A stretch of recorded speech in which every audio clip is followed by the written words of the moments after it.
maybe? Yeah, there needs to be an establishment of some more ladies tag teams. Because right now, yes, Bayley and Sasha are absolutely deserving of that, but I feel like they could be building up more teams. Oh, they have teams. Just look at the Iconics. They're actually pulling something that I'm actually going to... They're actually doing something with them that I'm actually siding with them on. Bayley and Sasha Banks haven't been on SmackDown yet. They've been on Raw many times because they're Raw superstars. Understandable. They showed up on NXT once or twice. Why haven't they shown up on the Blue brand? That's a very good question, come to think of it. I'm so used to having the belts be just individualized to just one show. Now that we actually have one that's like both shows, that honestly didn't even occur to me. Or in their case, all three brands, because that's what Sasha Banks and Bayley said when they showed up on NXT. They're going to do it on all three shows. But so far, they've been showing up on 2 of those 3 shows. So, am I correct in guessing that you think that the Iconics could be the ones that they face going into WrestleMania? No, I said Nia Jax, Tamina, Natalya, and Beth Phoenix. All right. Would the Iconics try and get their way into it? You know what? Make it a fatal 4-way. Most people don't like the fact that this Mania is mainly multi contender matches, because multi-person matches. But you know what? I don't care. WWE has this great array of talent. Not all of them should be on the Andre the Giant Memorial Battle Royal. Yeah, really. There's so much room to do so many different things that, mix it up a little bit. But elsewhere, we also have the WWE Championship, and wouldn't you know it, Daniel Bryan retained against Kevin Owens and a returning Mustafa Ali. I actually felt bad for Mustafa Ali. Yeah. It's not his fault. He was just basically put in he was basically put in the Rey Mysterio position at Royal Rumble where everyone was expecting Daniel Bryan, but it was Rey Mysterio, so it's not Kofi Kingston. Boo, boo. We want Kofi. I got to applaud these 3. All 3 guys are very talented enough to just shut the fans up and be like, "Oh yeah, these guys can put on a good match." Oh yeah, I forgot. And it really was a great. This was another one. This, like I said, the 4-way slightly beat this one. Just because I just love how. Well, one thing, I think the thing that took away from this match was the predictability. Like, I actually had no idea who could have won in that fatal 4-way. That's what made me so intrigued more, and I was just really going on for Joe to win. But for this one, I knew Bryan was going to win. The title match is Bryan versus Kofi, hopefully just one-on-one at Mania. The 2 big titles, just singles matches at Mania. If I was a betting man, I'd put money on it. And there's nothing really more else they can say. Of course, Mustafa Ali was the one that got pinned. I'm glad it's protecting Kevin Owens for when he's in a title match in the near future. He's a top contender. He's like, oh, he's lost so many times.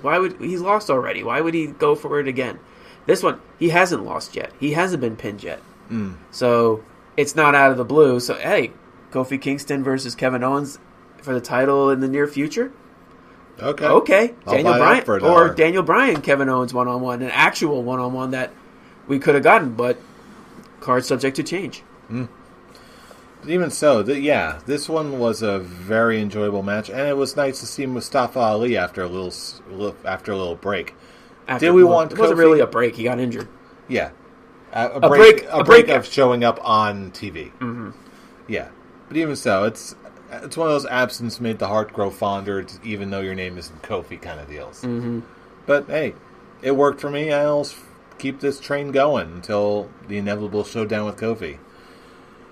Speaking of inevitable showdowns, we had Becky Lynch defeating Charlotte Flair by DQ. Charlotte Flair. I don't think I didn't hear that. I'm getting sleepy. I'm a sleepy boy. So am I, but...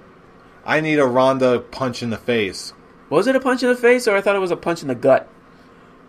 It was a punch. It was a Ronda punch. Ronda punch. Ronda punch. Yes. Ronda kick. Show me your moves. Yes. Yes. But I'll be Captain Falcon reference. Okay. Why not? Seriously. Why not? There was just something about this.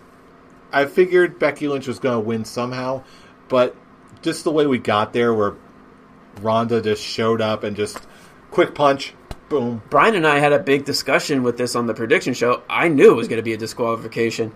I should have just been like, I'm going to do it. It's going to be a DQ, and if I get it wrong, I lose a point, and if I get it right, I gain a point. But I didn't do that. I should have, because the delivery. I knew. I'm like, you can't have Charlotte or Becky really get pinned in this, because it's obviously they're going to be in the title match. So neither of them can afford to take a pin. And Brian, he did put out a good argument. I even said it on the show. He said, well, the only way I can see it, really, is if, like, the referee gets knocked down, Ronda takes both of them out, and she just drags Becky's carcass over Charlotte's carcass.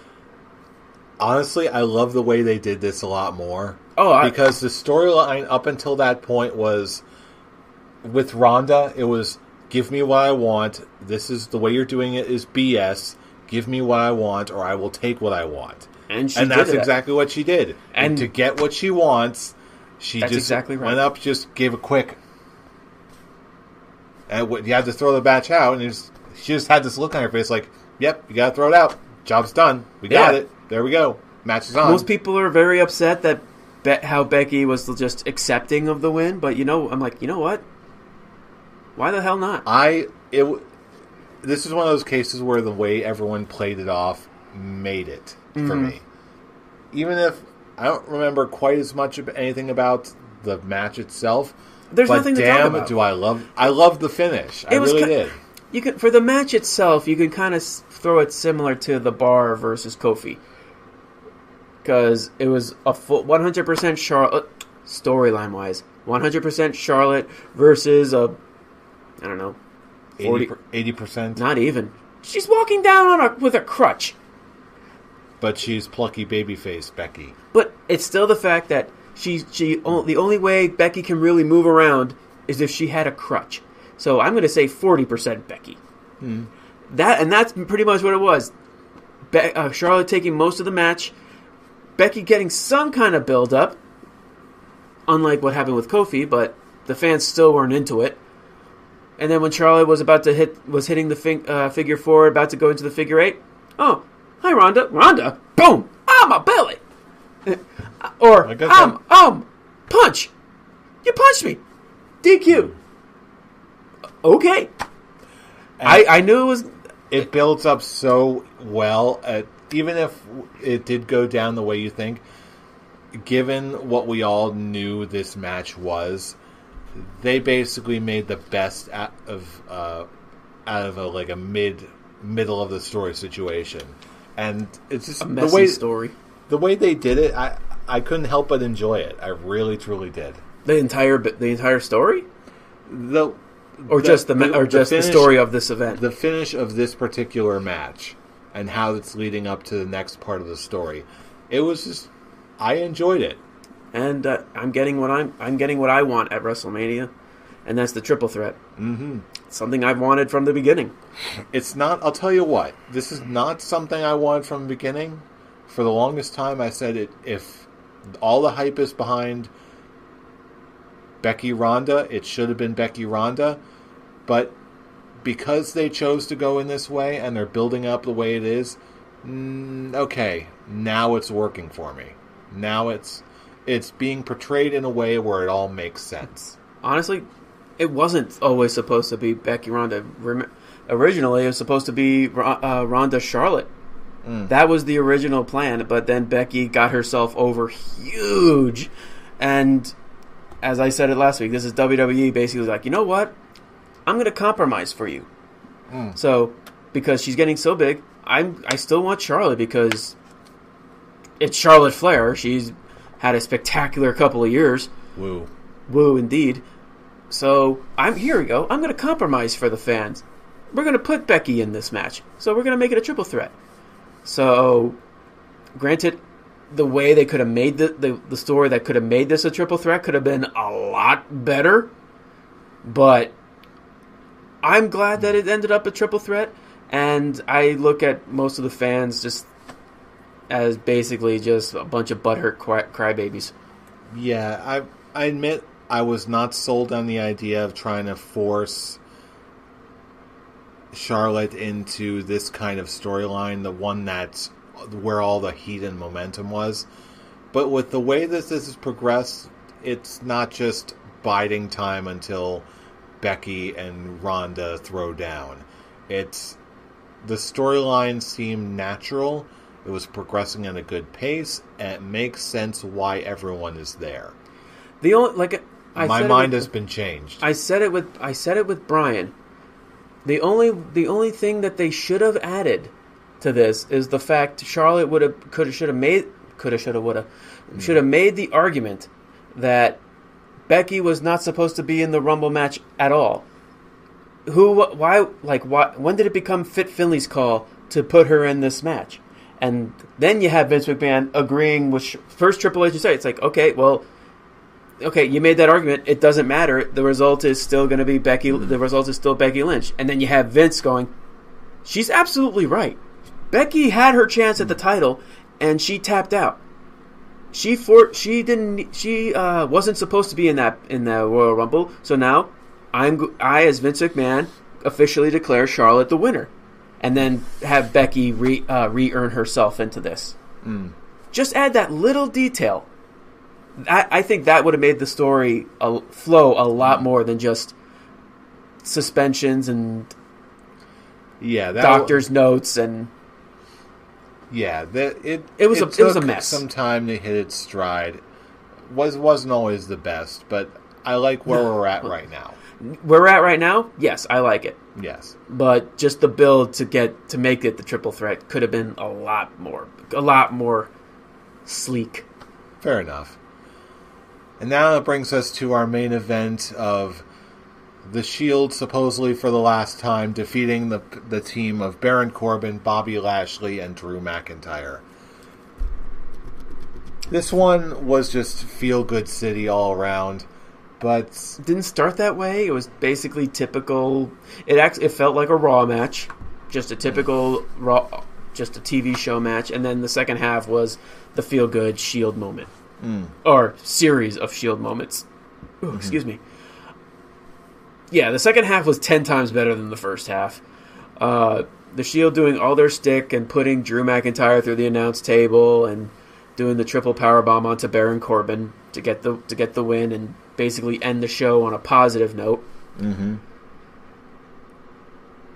It was really what they did on Raw, which. Of course, because the end of the Shield, it was such a lackluster farewell address. Yeah, that's. It didn't even feel like a farewell address. It's just like, oh yeah, we won. I'm gonna look for a singles match. Seth is gonna go after the Universal title, and Dean's gonna do whatever he wants. It seemed very sloppy, and something about it just. This is the kind of thing where if Dean Ambrose really is leaving after WrestleMania, this really would have made me think otherwise, just because of how lackluster it was. But the farewell address was lackluster. Their quote, their potential final match was actually a great way to end. Oh yeah, I'm talking about that. What you're talking about, the promo. The match was great. For continuing what's going on Raw. When they hinting at Baron Corbin versus Roman Reigns, which I hope is not the match at Mania. I really don't want to see Baron Corbin versus Roman Reigns at Mania. I want to see Drew McIntyre versus Roman Reigns at WrestleMania. That's actually the better match, and they kind of hinted at that with Drew McIntyre attacking Roman Reigns before that singles match, and him completely annihilating Dean Ambrose to end the show, which. people are thinking, is this how they're writing